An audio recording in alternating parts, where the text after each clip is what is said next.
Hey, Mike here, and I've got some really exciting news to share. So over the past while, I've been working on something totally new, and I'm finally ready to start talking about it. And it is that I have just launched a brand new plugin company called Carve. Now, the goal behind Carve is simple. It's to make plugins that sound incredible, inspire creativity, and make your workflow faster without overcomplicating things. And I'm kicking things off with our very first release, which is called the Smashburger Compressor. I was really hungry when I came up with the name. Anyway, the Smashburger isn't your typical compressor. It's designed to give you punch, warmth, and glue all in one simple tool, combining transient shaping, tube tone, tape drive, and easy parallel control so that you can make your mixes sound finished faster. It's available now at carveaudio.com, and to celebrate the launch, we've got some very special limited time introductory pricing where you can get it for just $29. We also have a 14-day free trial too, so if you want to try it, you can do that as well. So if you're ready to add some extra punch to your tracks, make sure to check it out at carveaudio.com. Hey, welcome to the MasterYourMix podcast. My name is Mike Indivina, and thanks for hanging out with me today. Today, my guest is Kurt Ballou, and if you're not familiar with Kurt, Kurt is a musician, a producer, and an engineer. He's probably best known for his work as the guitar player and founding member of the band called Converge.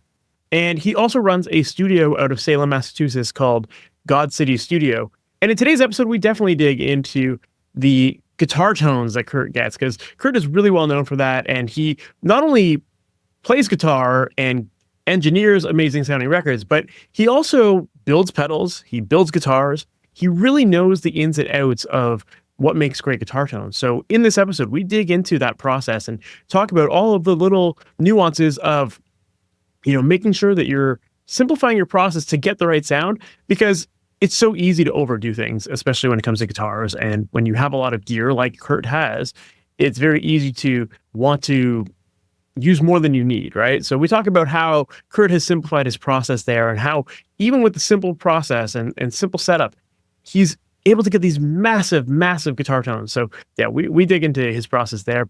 We also talk a lot about the idea of really executing on your vision in the studio, and how so many musicians really lean on their engineer or the producer to do the work for them and to get the sounds for them.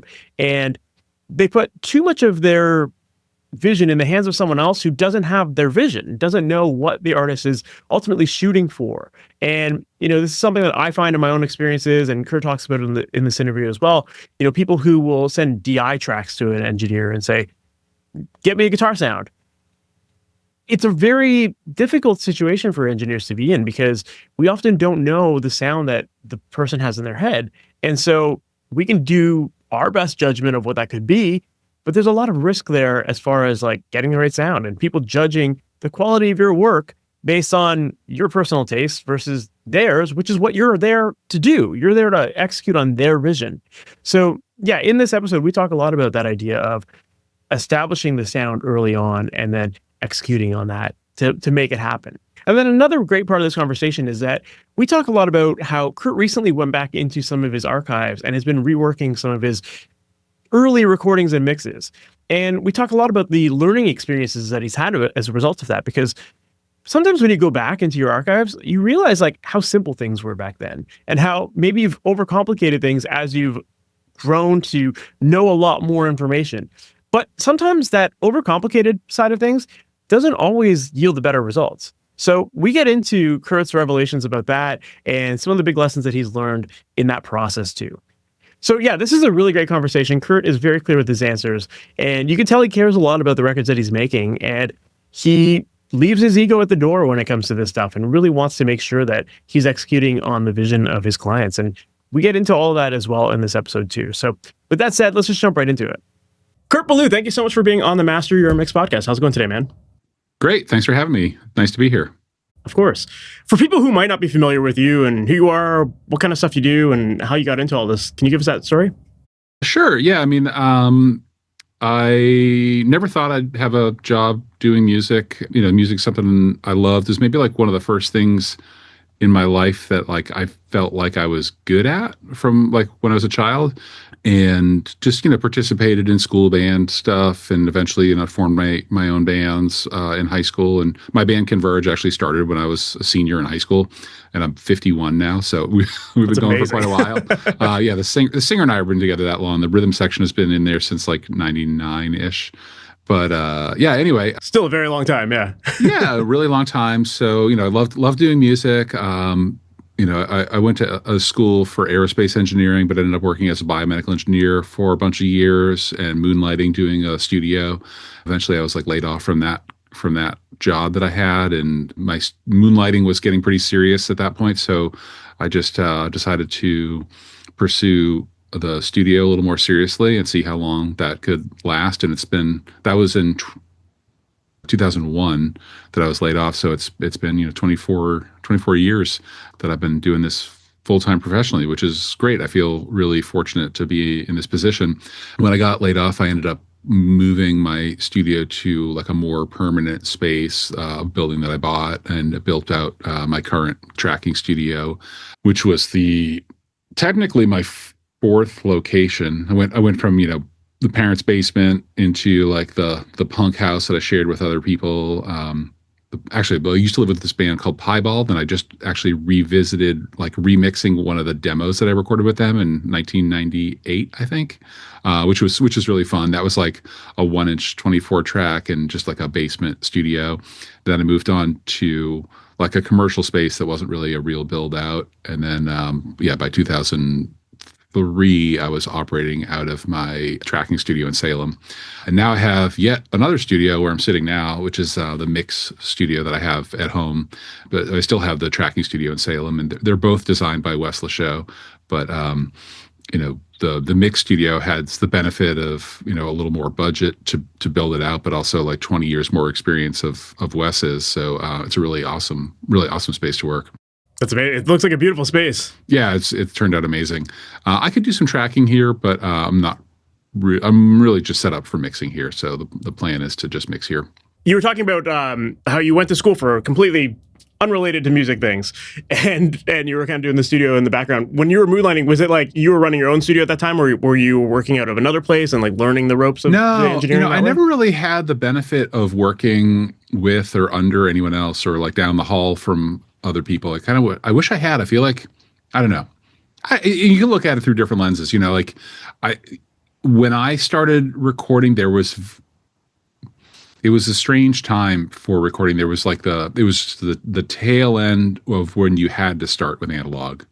I mean, I guess there was like ADAT and DD88 as an option. I could have gone that way, but I had a couple of friends that had those systems that they had trouble with tapes being eaten and stuff like that. And analog recording was at that point, like, if you were willing to do the maintenance on the machines, was actually like pretty cheap to get into. So I ended up doing that, but there was very little.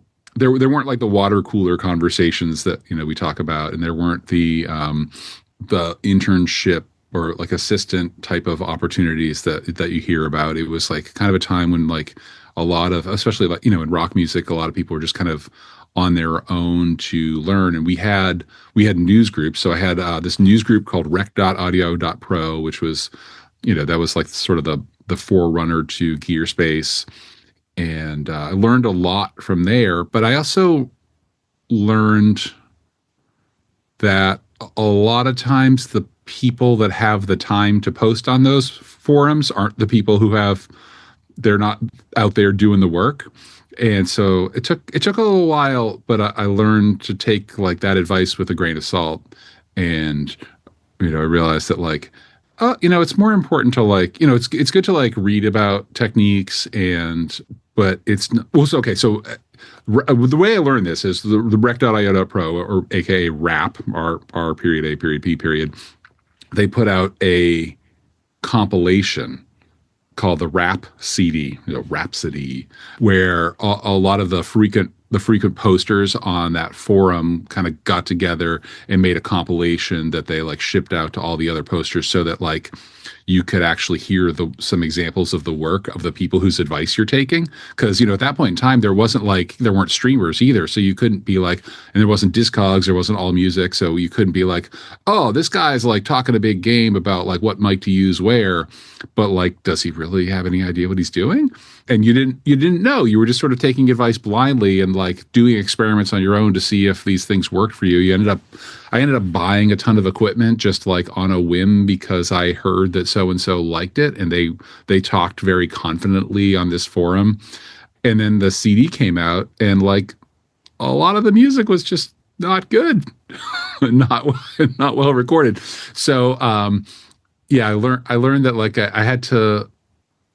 It was important to kind of, to listen to what other folks had to say, but it was also really important to just use my own ears and come to my own conclusions about what worked for me. And so just, did a lot of experimentation. And I unfortunately didn't have the chance to like work under folks with more experience than me that often. Kind of early on in Converge's career, even when like I had already started recording, I would try to get the band to work with other engineers kind of selfishly, like for my benefit, so that I had a chance to like watch other people work. And like, our album Jane Doe, we recorded that mostly with Matt Ellard, who was at the time the chief engineer of Q Division in Somerville, Massachusetts. But he also had, he's British, and he had experience working at studios in the UK as well as studios in LA, and he had, he worked with a lot of like well-known artists, and the chance to get to work under him and collaborate with him on that record was really formative to my recording experience. For sure. Yeah. I feel like as an engineer, you almost have to have that experience of like just going to the studio with someone else to see like, just to get a sense of like how maybe the flow of a session works, like, I mean, you can certainly learn a lot about doing it on your own, but like to actually witness the hopefully efficiencies of someone who does this every day, you learn a lot just by watching that. Totally. Yeah. There's just so much to it. There's so much like left brain and right brain stuff that happens, and it's not that either of them are easy, but the people that seem really good at it are the ones that are like, they're not only technically adept, but they're psychologically adept, at interacting with their clients and stuff. You're kind of like, you're the bartender or the hairdresser, for the person that's in your chair, as well as the person who needs to know signal flow, and then also have ears to make things sound good. And there's a lot of, there's an art to it, there's a science to it, and there's a psychology to it. And it, different engineer producers have a different balance of those things, but it does require some like element of all of them to do it well.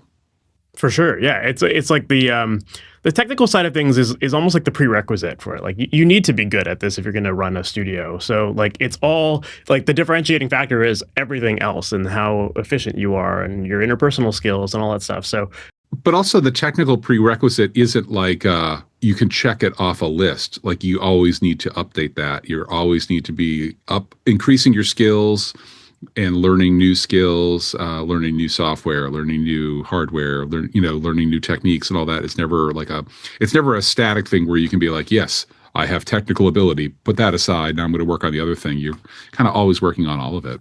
Of course. Yeah. I mean, it's the only way to really grow and keep up with like as the industry changes, as trends change, as, genres change, all that stuff. Like you need to be on top of it because otherwise you're just going to end up with music that stays stuck sounding like it's in the 80s or something like that. And, maybe that's a niche for some people, but so you mentioned going back and revisiting some of the old piebald stuff that you did. And that was like, you said that was like one of your earliest recordings. What was it like to go back and listen to those and kind of see how far you've come since back then? Or was there anything good about like what you heard back then that maybe it was an eye-opening experience for you? Well, this stuff is super interesting because I feel like most people in my kind of position have some degree of imposter syndrome, and listening back to our work, whether it's like work we did 6 months ago or work we did 25 years ago, it's always like a bit of an emotional experience. And it's like one of two things happens. It's either like, damn, how come like the stuff I did back then sounds better than what I'm doing now? Or like, damn, how come this stuff sounds so terrible? Why did anybody else hire me? Like when what I'm doing now sounds so much better. And like both things seem to be true at the same time.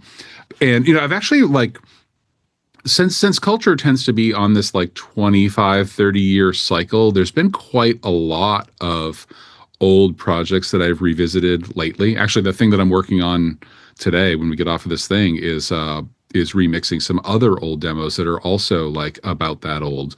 And I want to say in the past year or two, I've done like, half a dozen projects, like remixing stuff from around the year 2000. And let me tell you, the quality of my work is like all over the place. The things that I can say with certainty are that those bands that from like, 25, 30 years ago that I'm revisiting, those are bands that rehearsed. They played together every week and they tried out those songs live, the brand new, because they weren't worried about somebody filming them with a cell phone and like leaking a new song on YouTube or anything like that. They were just like, yeah, we got new songs, we're gonna play them. And it was basic, they played together all the time, and that tightness and that enthusiasm definitely comes across in the music, even if like the tones or like the details of the takes aren't perfect. Like that like excitement of like a band that plays together all the time, whether they recorded live or whether they recorded like one person at a time, that is still there. The other thing that I noticed is that a lot of this stuff was done with cheap gear, because like one of the things about analog recording, like where I had to start on tape, I had to start with a console. Like you couldn't get like one plugin and then use like 24 instances of that same plugin. It's just like, oh, I want to put gates and compressors on all the drums, so now I need like, if it's a 4-piece kit, I need 4 gates, I need 4 compressors, I need 4 mics, or at least, to be able to cover all that stuff. So you just needed like channel count.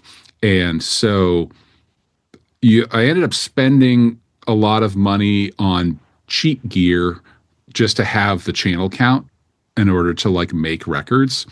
Like, would I be using a Behringer Composer like as a compressor on like toms now? Probably not. But at that point in time, in order to have like a gate and a compressor on the toms, I'd have to use that because that was cheaper. And same is true with microphones. So like I didn't have a lot of nice microphones, but I had a couple for vocals and overheads maybe. But like some of the other mics are cheaper mics. And one of the things that I'm noticing is that like a lot of those like prosumer stuff, and this is actually, I worked on a project very recently that used a bunch of prosumer gear too. And a lot of that stuff, it actually sounds pretty damn good in solo. But then when you try to like build a mix with it, that's where I start to struggle a little bit, where like, there's nothing like wrong per se with the tone when you're listening to it isolated, but like it's just harder to like fit it into the mix, or the range of things that you can do with a sound that's captured using cheap gear is a little bit narrower than the range of things you can do with a sound that's like captured with better gear. And so I do hear that, but especially in this like new mix room where I can really hear what's going on well, like it's not that hard to find what the sweet spot is with the cheap gear, but the sweet spot feels like a little narrower than the sweet spot with the more fancy gear. Interesting. Yeah, I guess it's like a cumulative effect of having, X number of tracks that all have this cheap gear or whatever, right? And I think it also depends too on like, I'm curious to know, like, do you think that it's the gear, or do you think that it was maybe just that like back then it could have been the gear combined with like your knowledge of like gain staging or something like that? Like, do you think that might have had something to do with it? Maybe more noise? It's all of that, but like, I'm talking like when I hear stuff in solo, I'm not like, there's nothing wrong with the gain staging. It's not high noise, or, I mean, maybe it is in some cases, but like, like this piebald thing, for example, like, I mean, the biggest challenge with that was, I mean, there was a couple of, I mean, it was 25 or 26-year-old tapes that we had transferred at Sonicraft. There's a couple of like sound issues on a couple of tracks here and there that were just because of tape age. Like the biggest problem I had with that is like you didn't make a track sheet. So like there's like 6 mics that I'm like, is this a room mic or is this an overhead or is this like a spot mic on the hi-hat or whatever? Like, so trying to figure that stuff out, that was a challenge. The, I mean, you also the sound of the room too. Like good rooms just sound better. Like there's been time. Okay, I did a record a couple years ago where I recorded the singer of the band in my live room at GodCity in Salem, and then he wanted to go back and redo some vocals at a later date, and we didn't have time to do it on the schedule he needed. So he ended up going to a different studio, but I like set him up with the same signal path, right? Like it was like, I think it was just the mic, but like, very specific instructions on like, here's the type of mic pre I used and here's the compressor and all that stuff. And it's like the vocals recorded at the other studio are like obviously not as good sounding. And like he sent some pictures of the session and he's just like standing, there's a wall like right here and it's got some Auralex on it. And he's like standing next to this wall. And like, so there's some like, audible, for like first reflection, like comb filtering stuff happening in the vocal track. And it just straight up doesn't sound as good as the stuff that was recorded in like a more open, well-treated space.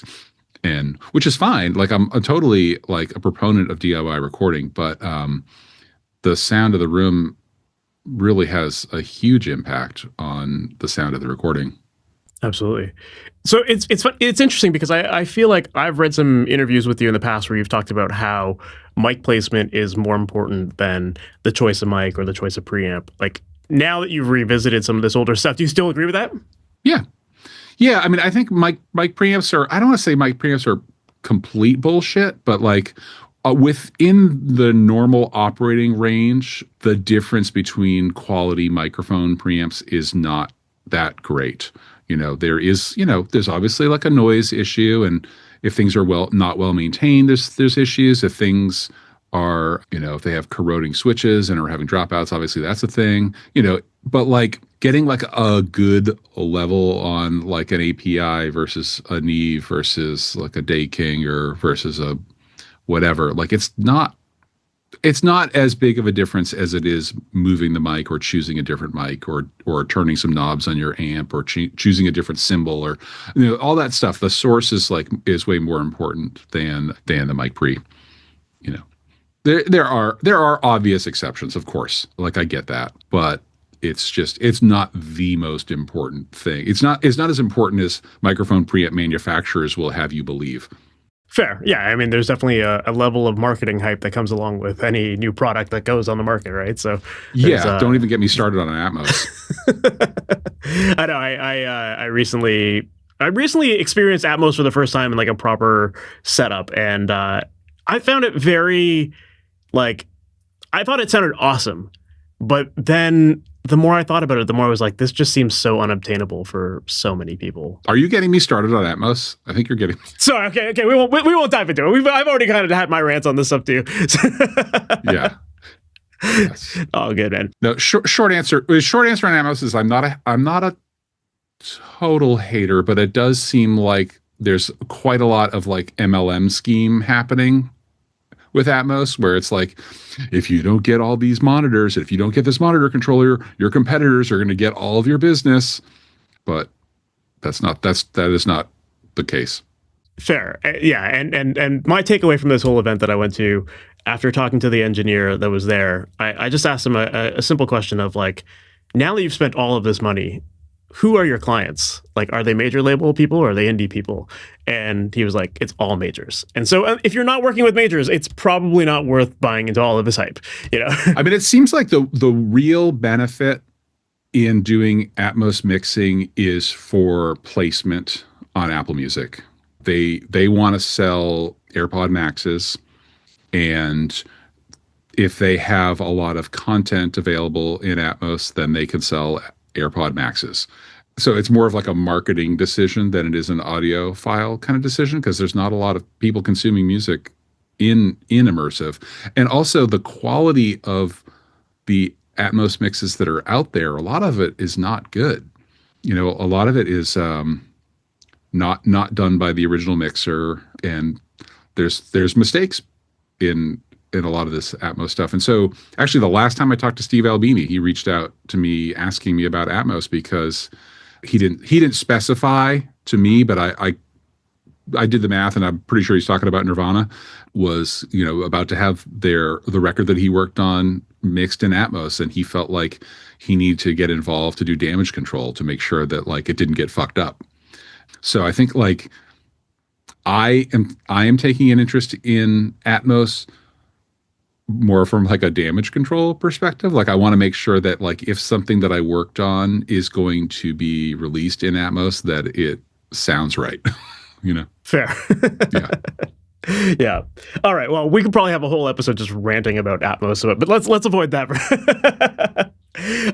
Well, let's move on to something different. And one of the things that I think a lot of people associate with you is your guitar tones. Like you get amazing guitar sounds. I mean, it makes sense. You're a guitar player, but not only are you a guitar player that understands how to get great tones, but like you've also gotten into like designing pedals and building guitars and all that stuff. So it makes sense that you've probably dove really deep into like the intricacies of what makes a good tone. And so I'm curious to dig into that a little bit. Like, with your experience now in designing stuff and mixing and just being a guitar player in general, like what do you think makes the biggest impact when it comes to achieving great guitar tones?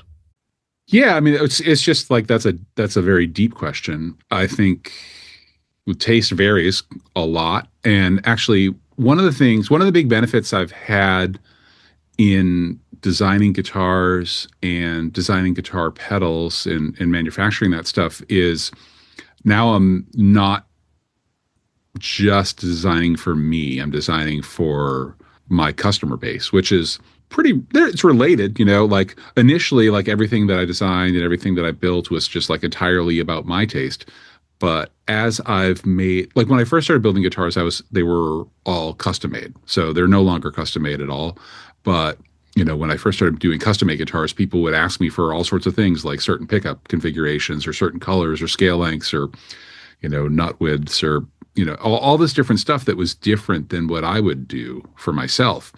And a lot of that stuff was just like why the hell would you want tortoise on black or whatever, like obviously you want one ply black on a black body or whatever it was like. But then I had to kind of like, just like as a recording engineer, like you have to broaden your as like the conduit of taste between the artist and like the recording. You have to be able to allow your own personal taste to morph to the benefit of the client. And so like as a guitar designer and pedal designer, I've had to allow like my taste to morph a little bit so that it's well, not necessarily morph, but just broaden. So like I'm not so specialized as I was before that. And I think there's been the side benefit in my music and in my guitar playing and my guitar tones for my own stuff that stuff is a lot more diverse and open and different than it was before I started doing this. But going back to your question about like what makes a great guitar tone, again, it's so broad, but I will say that the interactivity between the player and the gear is super, super important.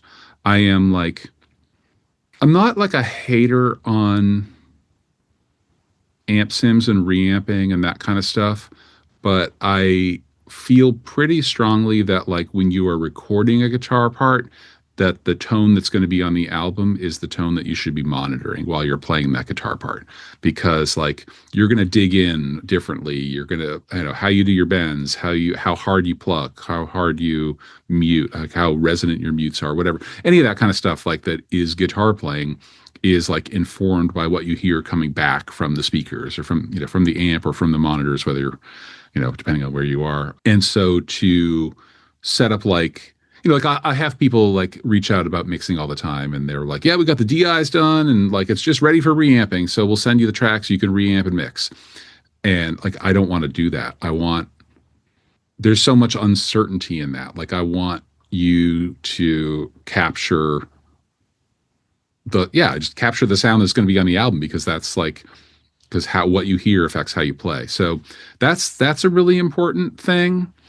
The other really important piece of advice that I wish I had taken earlier is that sound is not a funnel. Like it's not like I used to be like, okay, I want a huge tone, so I'm going to set up like 3 amps and I'm going to put 5 mics on every amp and like we're going to get the best of all worlds and we're going to like funnel all this tone down into this ultimate guitar sound. But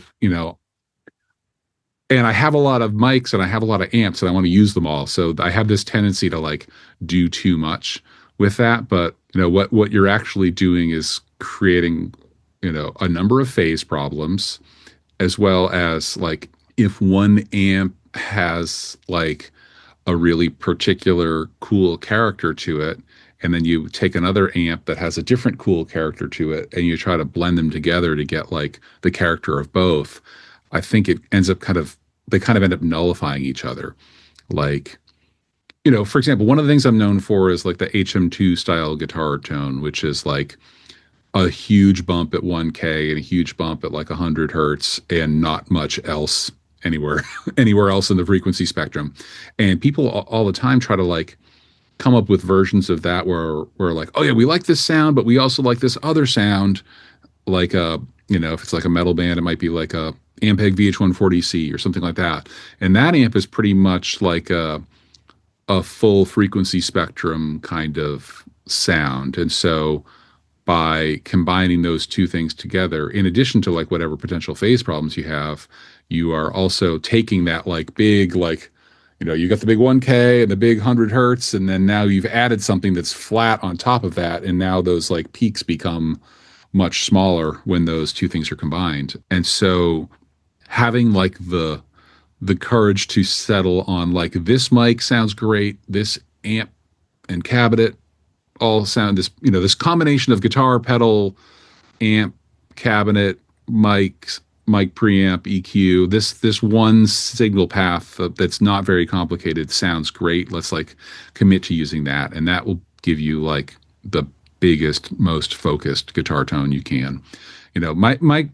My guitar tracks like in a Pro Tools session typically occupy 4 tracks. There's usually a DI, which hopefully I never have to use.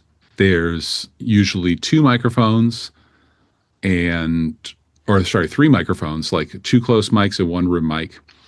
And, the room mic is usually barely in there.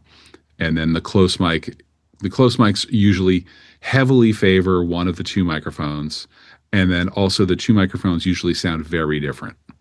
Like I'll take a bright mic and put it in a bright position and a dark mic and put it in a dark position. And then those two things will have like really minimal phase correlation between them, like a ribbon mic sort of placed at the edge of the cone, just sort of as like a subwoofer, and then like a 57 or something. Actually, recently it's been a lot of the Soyuz 1973. That'll be like at the edge of the dust cap. And then if I'm not getting enough sub from that, then I can bring in the ribbon, or if like I'm not getting enough mid from that, maybe I'm blending like a Unidyne 57 with it or something like that. But it's usually heavily favoring one mic. And then the other thing that I do is I'll do like a phase check where I tap on the pickups. I'd usually set the amp kind of clean, not distorted, or turn, if there's a distortion pedal, I just turn that off, and then I'll tap on the pickups with like a screwdriver. So I get a really super short transient that's like much more like obviously a transient than if I had like just had someone pluck the string. Or if I am reamping, I'll create some kind of short transient in the DI track using like a signal generator or a click track or something. And then I have like a visual representation of the phase alignment of the tracks. And so at that point, I might move some mics around a little bit to get them more phase aligned, or I may use the Pro Tools time adjuster feature, it's even moving stuff one sample. If you have 2 microphones, is obviously different and hopefully improved if you get them really well aligned. And then you can blend the 2 microphones and not deal with like kind of the phase issues that you might have from 2 microphones. But if you don't want to take the time to do that stuff, then usually one mic is best. And then the DI is in there just like more as like a visual guide for editing, if I need to do any guitar editing. Yeah, it's interesting because, like, I've seen pictures of your studio, and you do have tons of amps and lots of gear. So yeah, I could see that tendency to want to make use of it all because you have it available to you. But I do think that it is a good reminder that, like, you don't need all of that. That you can really distill it down to a simple setup, and usually that's going to get you a better result. And I think I would argue too that, like, for a lot of people that are getting started with this too, like, it's so easy to fuck it up if you overcomplicate and you start multi-miking and multi-amping and all that stuff like that. So Well, a big part of, I mean, I mean, I get the logic of like giving yourself options too. And I tend to use more microphones, like if I'm working in an unfamiliar studio, but I don't know. Yeah. So much of the technical side of recording is about managing minutia. And like the more tracks you give yourself, the more minutia there is to manage. And like the easiest stuff to mix is just like the cleanest, simplest kind of layouts. Like if I can vent a little bit, like when people send me stuff to mix and they're just like, and it's like there's like a new guitar track for every riff, or it's like there's like 8 mics on the guitar, 8 mics on the bass. It's like because they wanted to give me options. Like, cool, I appreciate that. I'm gonna spend like 3 minutes picking my favorite, and then I'm gonna discard the rest, or maybe my 2 favorites, because it's just like a huge time sponge. Like if you, and also like vocals too, like people like don't want to comp their own vocals, and like they'll send me like 9 tracks, the lead vocals on like 9 tracks or something like that, and needs to be comped together. Like make decisions, do your editing as you're tracking, so you're not saving it all to the end. So because like then you end up with this really giant bloated session to manage at the end, and you invariably will miss some sort of edits that you need to do. But also, every decision that you make musically is based on the decisions that you've made prior to that. So this is another reason why I'm not a proponent of reamping, because like if you haven't decided on your guitar tone yet, how do you decide on your bass tone? How do you decide on your vocal tone? How do you decide on anything?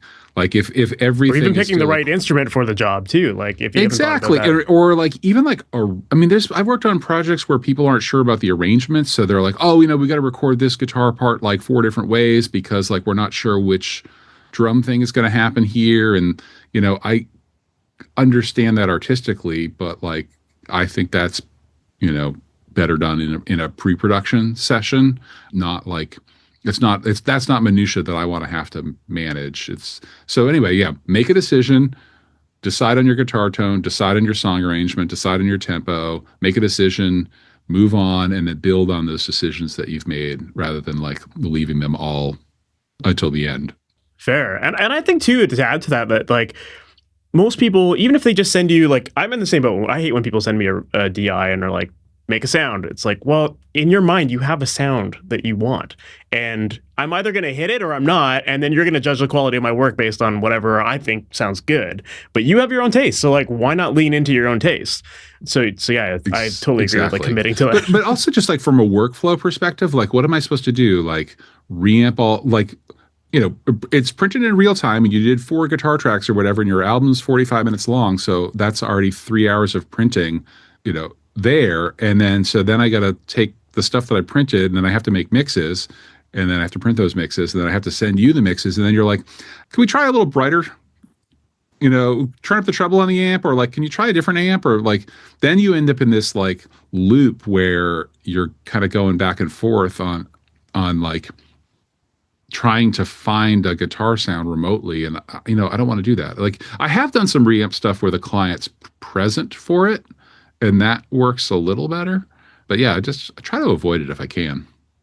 For sure. Yeah, I think there's also just that that those boundaries that you need to set for yourself too, right? So you don't get taken advantage of as well. And then is the DI like pre or post effects? And if it's pre effects, now I have to figure out like, oh, now I need to find like a flanger that goes here and a delay that goes there and all this other stuff. It's just like, it's too much. Yep. Yeah, totally. I love that you said that, because I do think it is a very important thing for people to hear, and just, yeah, commit to the sounds you want. Like everyone has an idea of what they want. So just lean into it. And if you don't have the gear to get that sound that you want, then I think that's when you just work at a studio that has it, like I'll say, okay, of the records that I've made that sound the best, those are full collaborations with people who know what they want. And when I work on records where people are just like, oh yeah, we love the stuff you've done before, or like, you probably know better than us, those records don't come out as good. Like if I'm left totally on my own to decide everything, like I'm not going to make decisions as good as as collaborating with people who have good taste and get good sounds on their own and know what they want. So we talked about how you've kind of minimized or you've reduced your setup as far as miking goes with amps. When it comes to layering guitar sounds and getting big, thick guitar tones, are you like double tracking, quad tracking? Like, what's that look like there for you as well? I mean, totally artist dependent, but yeah, usually I don't do a lot of stuff that's like single guitar here and there, but like, just because I like stuff that's in stereo, and I don't like a lot of stuff center pan that are like, competing with the vocals. Yeah, usually double tracking, sometimes like quad track for choruses or special parts. I've noticed that artists tend to want to like put tons of layers on their quiet parts and then only a couple layers on their loud parts, and I'm not sure why that is. I like, what I think happens a lot, especially when people are like doing demos at home with like a lower fidelity type of situation than what they might have in the studio, and also with more time than they might have in the studio, is that they tend to add a lot of layers to try to make it sound exciting. So like they have kind of like a not great guitar tone, but if they do like 6 tracks of their not great guitar tone, or 6 tracks of like 6 different not great guitar tones, it starts to like get bigger and gets more exciting, and and then they master the shit out of their demos and tries just in an effort to try to make it sound like something more exciting. And then take that into a recording studio situation where we can get great higher fidelity tones, where like what's exciting about those tones is the detail, the nuance of the performance, like the intimacy and like hearing the humanness in the performance. Like that's a whole different approach and a whole different way to make something sound exciting. And I think I've noticed that for my clients who like demo extensively at home, it can be a process for them to let go of the approach that they took to the demo, to like embrace the like a little bit more minimal approach that I'm pushing for in the studio.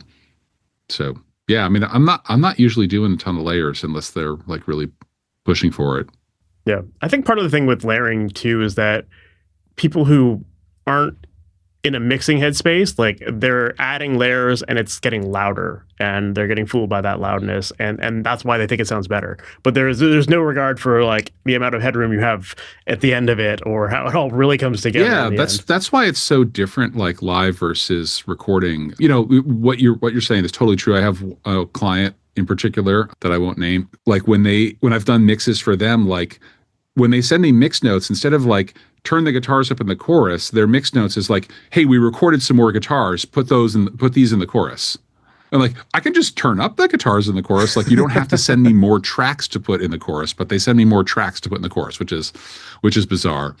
And the other thing about talking about people like not having like a mixing headspace for production is, I'll have a lot of like 2 guitar bands. Like my approach to a 2 guitar band and my approach to a 1 guitar band tends to be really different. But a lot of the 2 guitar bands, they'll be like, oh yeah, I'm the one that plays the bright stuff, and they're the one that plays like the dark stuff. And so they're thinking, but sort of like mono, like arranged vertically, where it's like you got the bass guitar and you've got the rhythm guitar and you've got the lead guitar.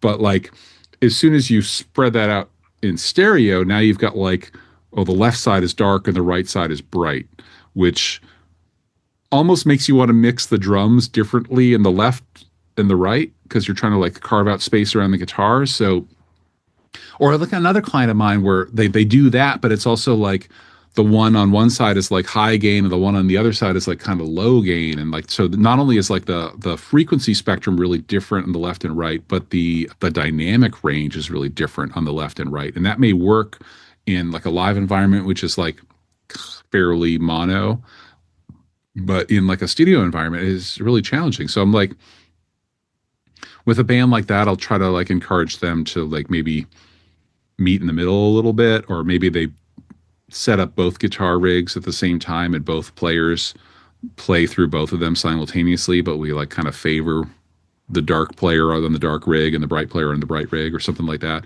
It's all, I think of mixing like kind of like a puzzle, but there's not like a predetermined way that all the pieces fit together. It's just sort of like up to you to try to like make all the pieces fit, but there's different ways the pieces can fit together, and trying to find a way to like make it all fit within like the given amount of headroom that you have, which is also like not a consideration live. You basically have infinite headroom live.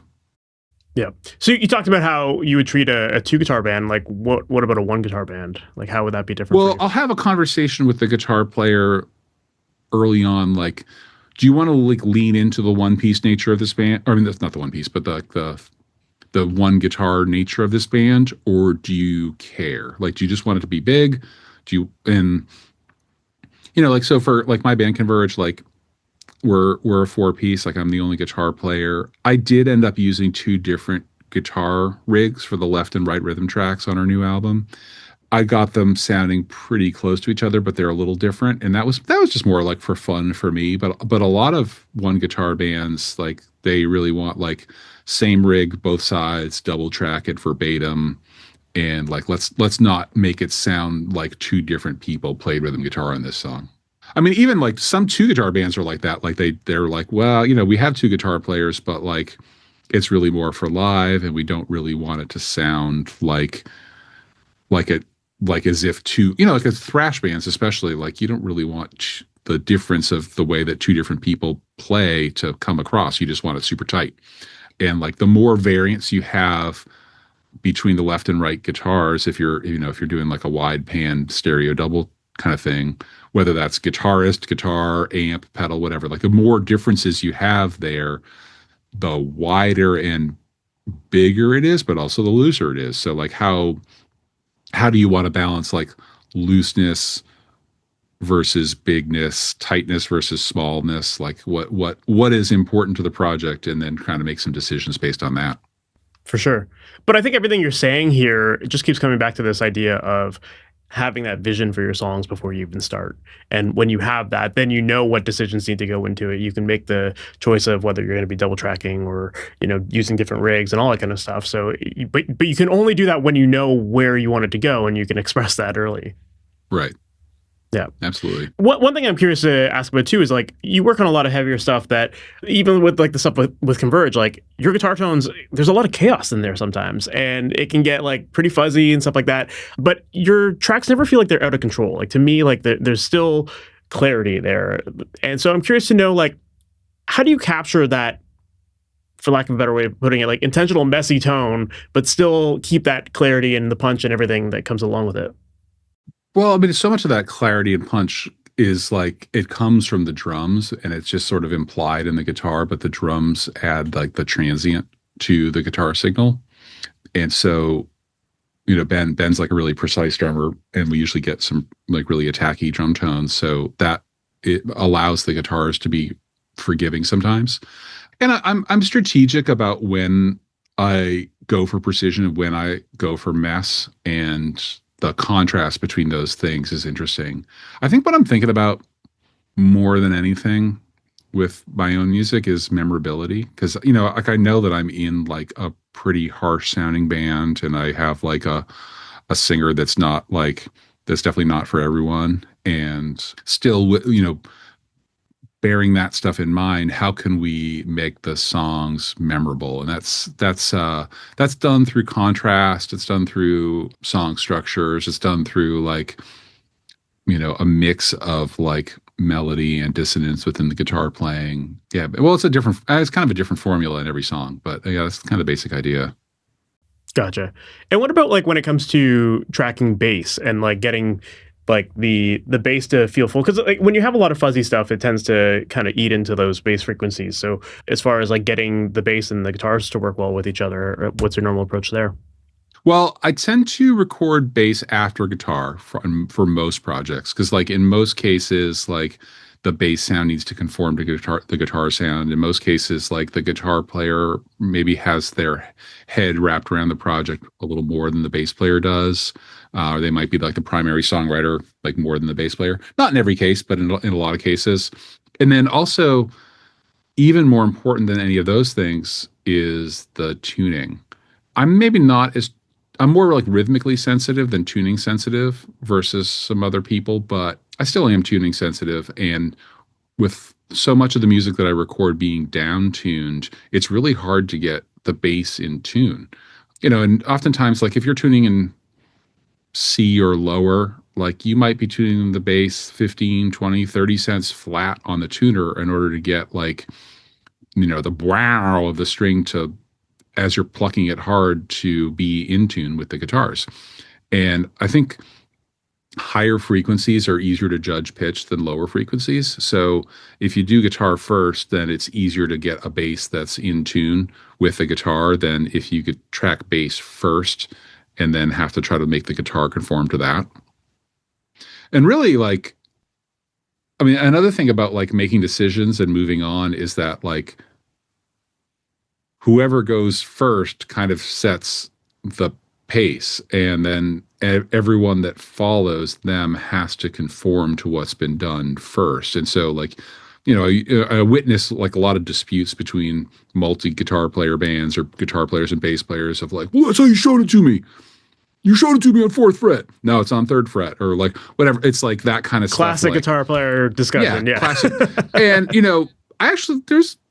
I'll give him credit. There's one guy that I recorded where he's just like, yeah, that, most people like double down. They're just like, there's absolutely no way I showed it to you that way. You're fucking it up. But there was like one guy that I recorded who was like, he was just like, well, yeah, I might have showed it to you that way, but this is how I recorded it. So that's what you got to do. And, whatever I think men get very overly concerned about fairness and things like, and what's right and wrong and meh. But what matters is like making it sound good. And so yeah, anyway, whoever's recording later, they're batting cleanup, so they just gotta conform to whatever else is happening. So yeah, a lot of it is just like, choosing what order to record things in. Bass tones, like, I don't know. I usually like a lot of mid-range. Like I like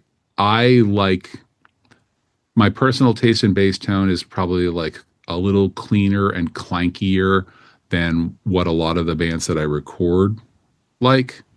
So I find myself, the bands that I record usually want less mid, more low end in their bass than I like.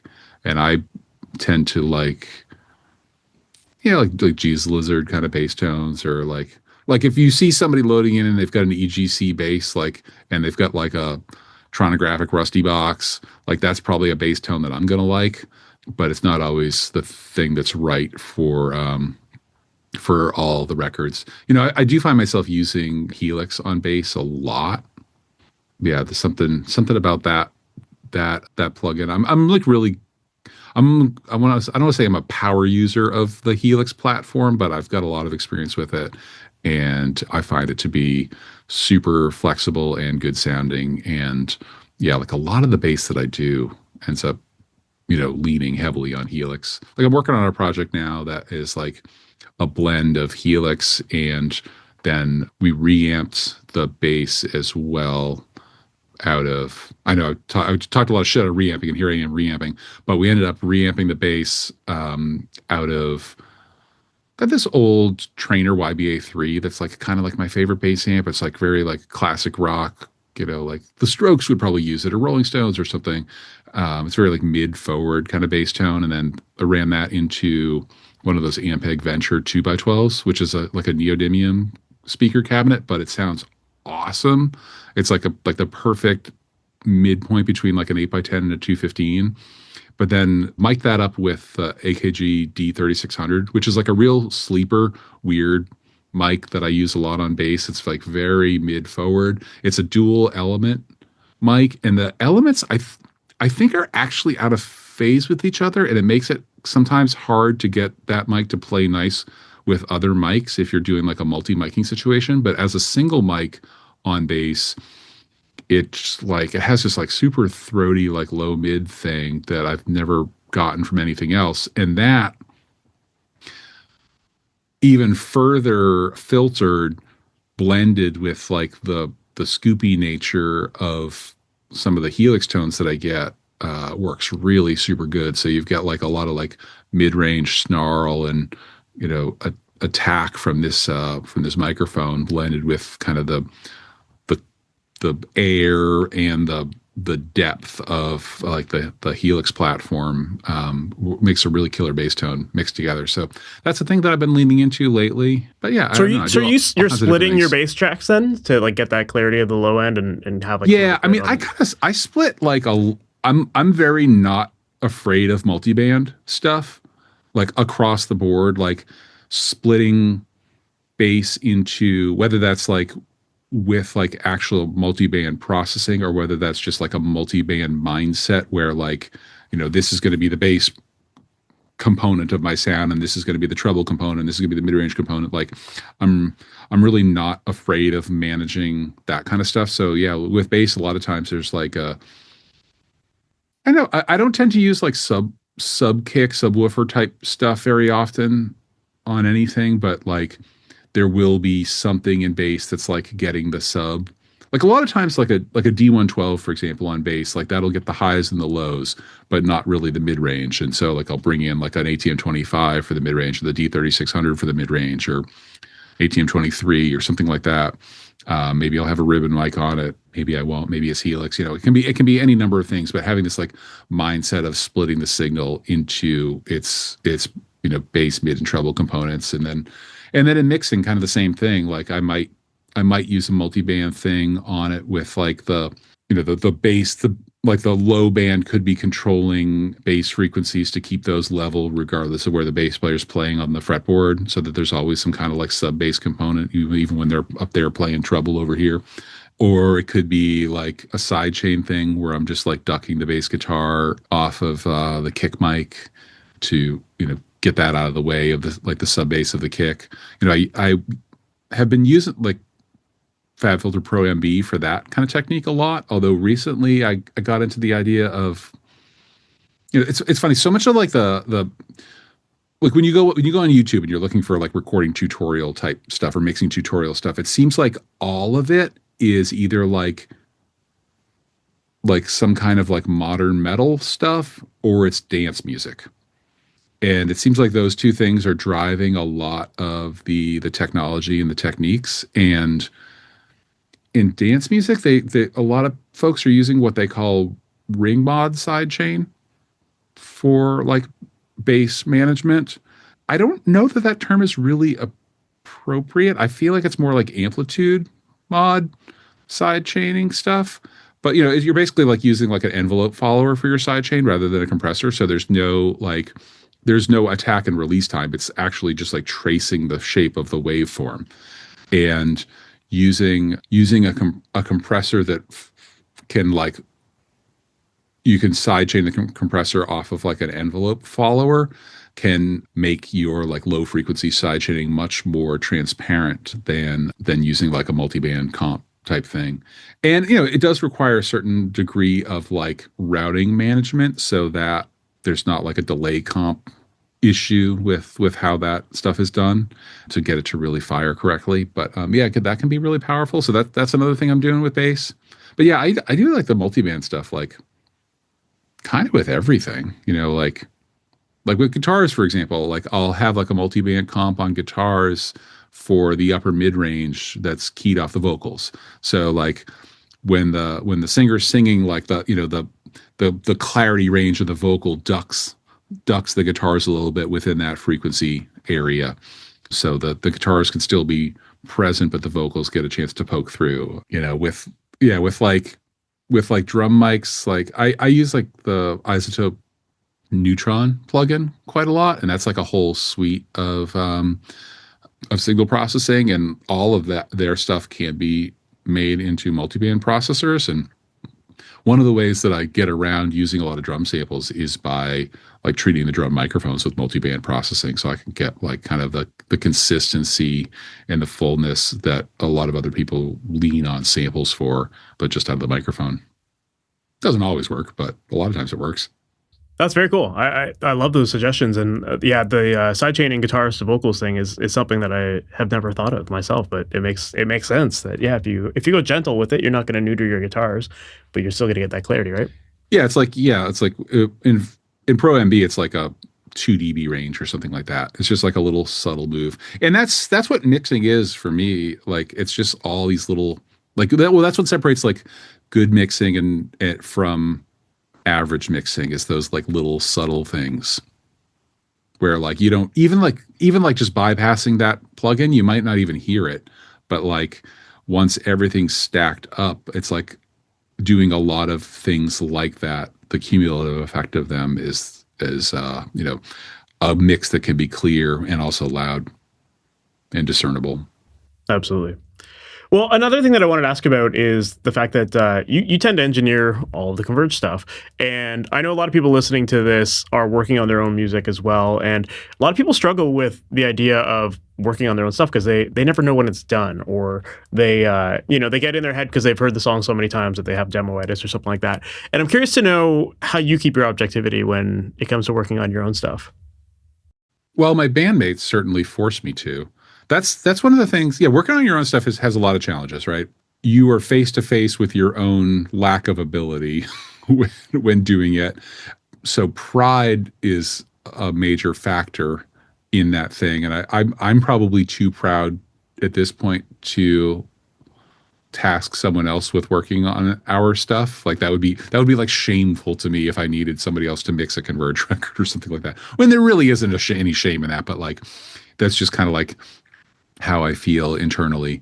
But one of the big things about it is that, I guess, the inner workings of every band are different, but, in my band, we're a total democracy, 25% share across the board, whether, all money splits, all publishing splits, all decision making, everything is, we share in everything equally. And we don't need to democratize everything. Like when we're going to play a festival, like we don't have to democratize like which flight are we taking. Like one person can book, Nate in this case usually can book the flights for everybody, and we just trust that he's going to do a good job. And that's like a division of labor. And just at the same time too, he's not questioning my choice in snare drum microphone.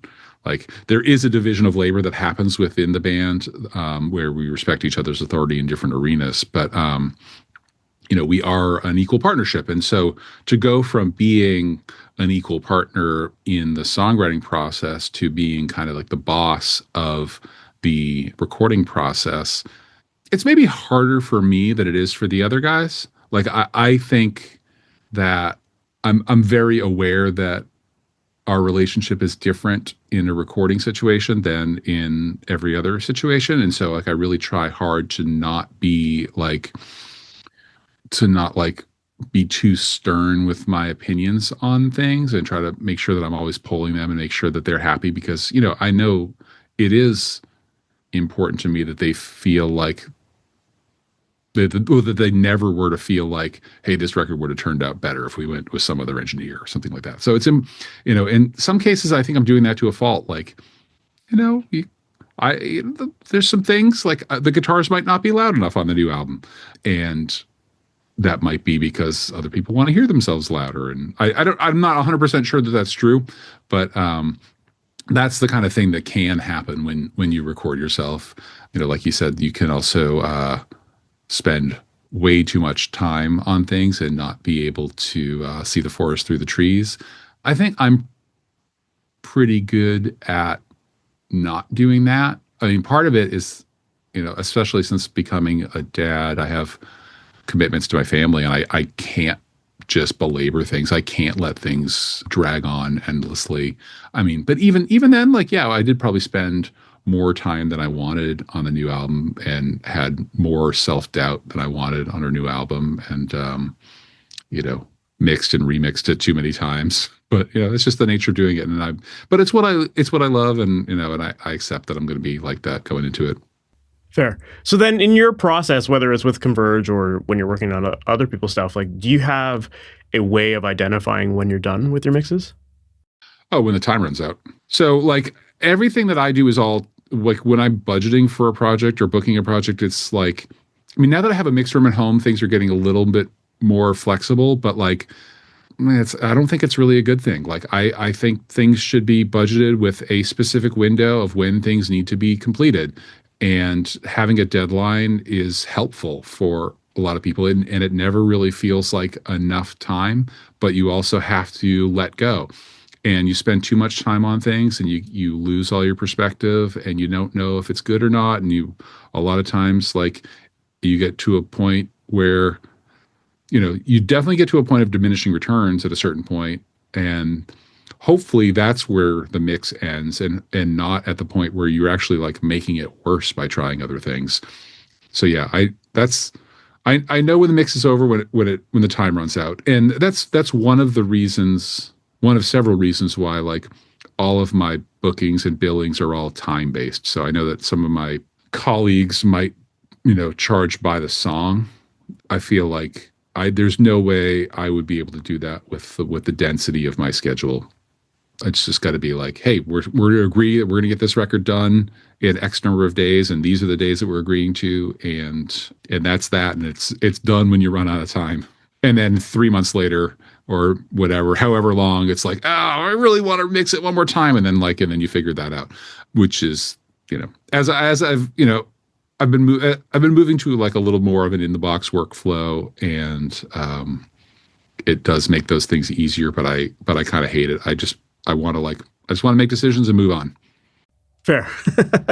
I'd imagine too, with having a studio in your house, I feel like I can, this, at least from my experience, it's like sometimes having the accessibility to your equipment is like so tempting to just like want to keep working on stuff. It's so available. Whereas when you have to travel to a studio or whatever, it's like, it's such a pain. You're like, one of the things that's been really great about actually having the studio at home is that flexibility, that I don't have to do a full workday on things, or like a lot of times I'll, like, when it comes time to like print rough mixes, for example, like now I can press go and walk away. Like I'm always listening to final mixes like as they're being printed, but like for rough mixes, like I can press go and then walk away and go eat dinner with my family and then come back out and then upload the mixes.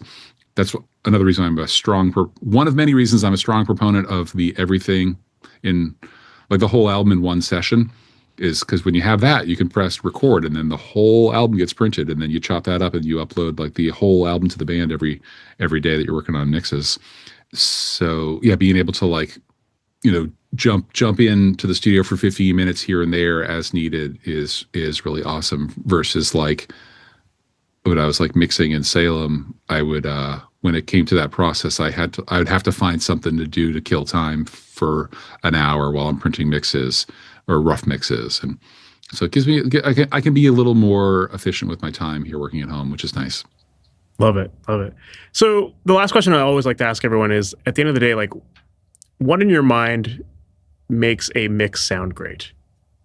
One that resonates with people emotionally. I mean, the purpose of music is to make people feel something. And so a mix that makes people feel something more than a mix that doesn't make people feel something is a good mix.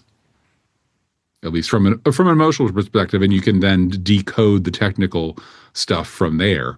But that's what like the purpose of it is. And a discussion I find myself having a lot with my clients comes down to the question of, is it because of or in spite of? So like a lot of, like, I'll have like kind of two clients, one that is like, one that just like wants to work endlessly on something and making it perfect, and one that's like which is kind of more my personality, and then the other is like the antithesis of that, which is more like Nate, the bass player for Converge's personality, which is like don't overthink it. And he, like, I kind of like maybe overthink it to a fault, and he like underthinks it to a fault, and like hopefully we meet somewhere in the middle. Like people think about like, oh yeah, this record that I love, like you can hear all these mistakes in it.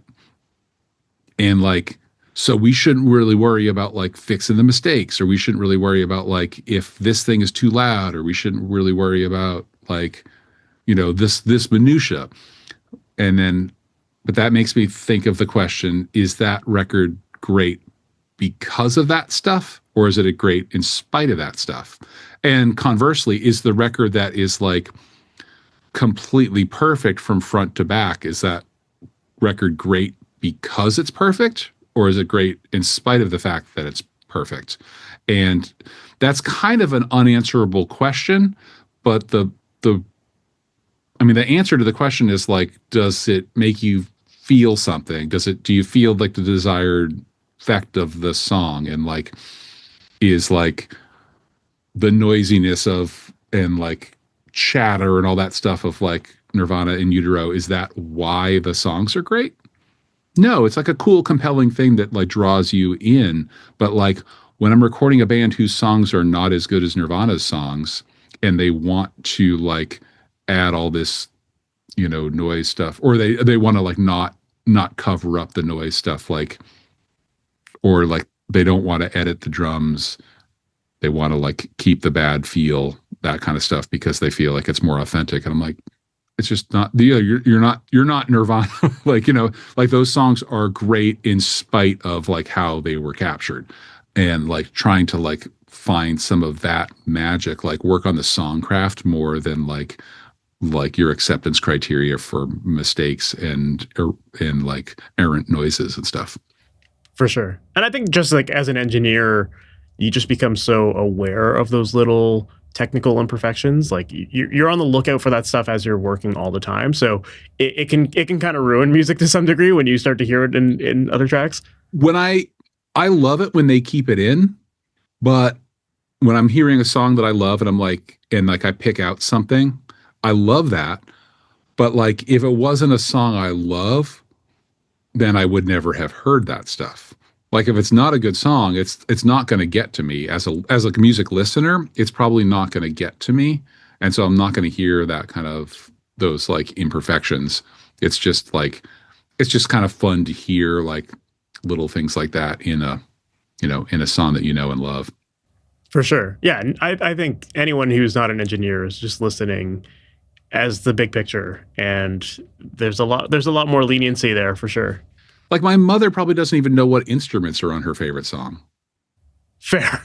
When you distill it to that, like, you're right. A lot of the stuff a lot of the shit doesn't matter. It's like, it's just sort of up to you to make a decision. Like, does this matter or not?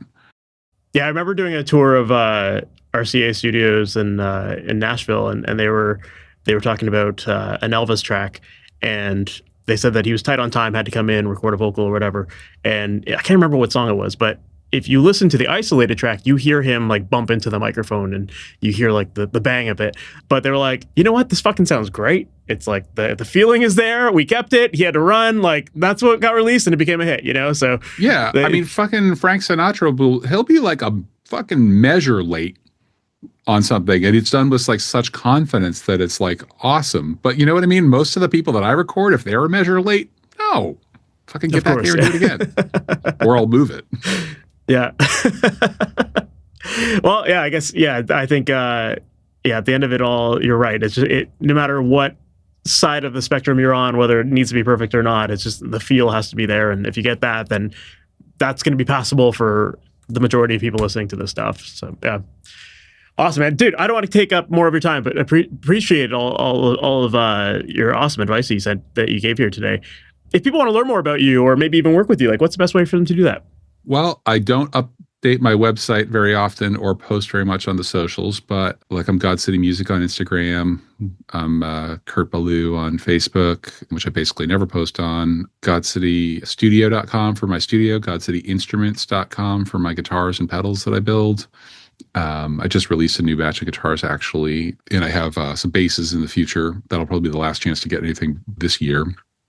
And Converge's website is convergecult.com. And I think we're just, can't remember if we're Converge or Converge Cult on Instagram, but not too hard to find. We have a bunch of stuff coming up this year and next year. There's the last show of the year for us is we're doing a curated festival at Roadrunner in Boston called The Saddest Day on December 13th, which is like our first time curating our own festival. So we're excited about that. It's a great great venue. Encourage people to come out to that. We're putting out an album next year, and we'll be doing a bunch of touring both in the US and Europe in support of that stuff. The tour stuff is not announced yet, but we're working hard to play a lot of places as much as we can, as for dads with school-age children are able to do. And I think that's that. Awesome. Kurt, again, thank you so much for taking the time to do this. It just, really, really appreciate it. Yeah, no problem. Thank you for having me. So that was my chat with Kurt Ballou, and I really loved learning more about his process of guitar tones and what goes into it, what kind of decisions he's thinking about. And also, when you have a studio like Kurt has, where he has so many different amps and so many mics to choose from, how do you really simplify it? And it's interesting to hear him talk about just keeping things minimal. I think that's really the big lesson to take away from this, is that, sure, he has lots of gear, but he's really just simplifying it because that's all that really matters. And I think that to tie into that conversation, the bigger lesson there was really just about executing on the vision that you have, right? And how just because you have lots of mics doesn't mean you need to have them set up so that you can make a decision later on. Like, it's about committing to something on the way in, getting clear on what do you want it to sound like, what mics are going to get you that sound, what amps are going to get you that sound, and committing to that early on. And even when you take that a step further, he was talking about that idea of tracking a one guitar band versus a two guitar band differently. Again, it comes down to that idea of knowing where you want the music to go, where it's going to live in the stereo spectrum of a mix, and how once you know that, it makes every decision you're going to make that much easier moving forward, because you're just executing on that. You're not tracking things for the sake of tracking things and then guessing later on at what you're going to do. Like, no, you're making a decision, you're committing to it. And from the tones to the stereo placement to the layering, all of that stuff is so much easier to put together when you have that clear vision. So yeah, I just love that he dove into that, because I think it's something that I've definitely talked about on the podcast a bunch before, but it's a good reminder that you need to get clear on that stuff. It's so easy to just be lazy with it or overcomplicate things and tell your future self, you can deal with that later, like, no, just get clear on what do you want it to sound like. Commit to that now. If you do that, you're going to get better results. And the other thing to that too, is that you might make some mistakes along the way. There is a chance that maybe those first couple times where you try to commit, you don't end up with the right sound. But you know what? That's going to make it so much easier for the next time, because you're going to learn from that mistake, and that's going to make you a better engineer. And the more you do this, the more you're willing to learn and make mistakes, the faster you're going to grow. So there's something to be said for just committing, because you likely will end up getting a better sound overall, because you're taking the attention, or you're taking the care and putting in the attention to get the right sounds at the source. But again, if it's not right, you're going to learn that lesson, and next time it's going to help you out a lot more. So yeah, I just really love that Kurt got into that, because I think it's really important, and something that a lot of people, I just see a lot of people are just afraid to commit, and you got to do it. That's the only way. Otherwise, you're never going to finish mixes. You're never going to finish recording. You're always going to feel like there's something more you could do. But if you don't have that vision going into it, you can't execute on it. You don't know when you've actually done it or when you've achieved it, right? So yeah, I thought this was a great interview. Really appreciate Kurt coming on here and telling us all about his processes and everything. And I hope you enjoyed this episode as well. Now, if you did enjoy this episode, please make sure to subscribe to the podcast. That way you're notified about all new episodes as they go live each and every Wednesday morning.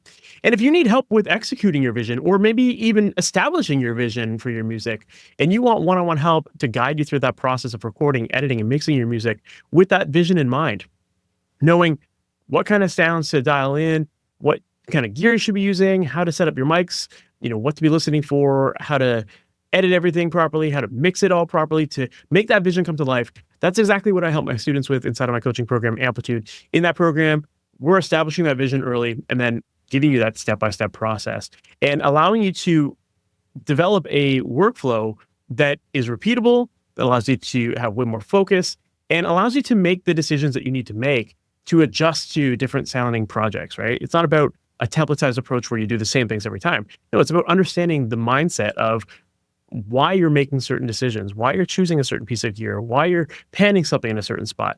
Once you understand that stuff and you have a process for that decision making, then everything that you're about to work on after that becomes so much easier, so much clearer. you have way more confidence, way more speed, and you get better results. So if you want one-on-one help with your mixes and your recordings, and you want someone that can be there through the entire process, watching over your shoulder, working on mixes with you on calls, that's what I work on in Amplitude. So make sure to check out masteryourmix.com/amplitude. You can get all the details of the program there. And on that page, there's a link where you can book a call with me. I'd love to learn more about what you're working on. I'd love to know more about what challenges you're currently facing with your productions and to see if I can help you. And I only work with people in this program who I truly believe I can help. So if you're remotely interested, let's hop on a call. Let's talk about it. And if you're a great fit, we'll share all the details of the program. And then with that said, we've reached the end of this episode. So thank you so much for sticking around. And I can't wait to chat with you in the next one. We'll talk soon. Take care. Thanks for listening to the Master Your Mix podcast. Please make sure to subscribe on your favorite podcast app and leave a review. If you have any questions or comments for the podcast, send an email to questions@masteryourmix.com. And for more information on how to create pro recordings from your home studio, visit MasterYourMix.com.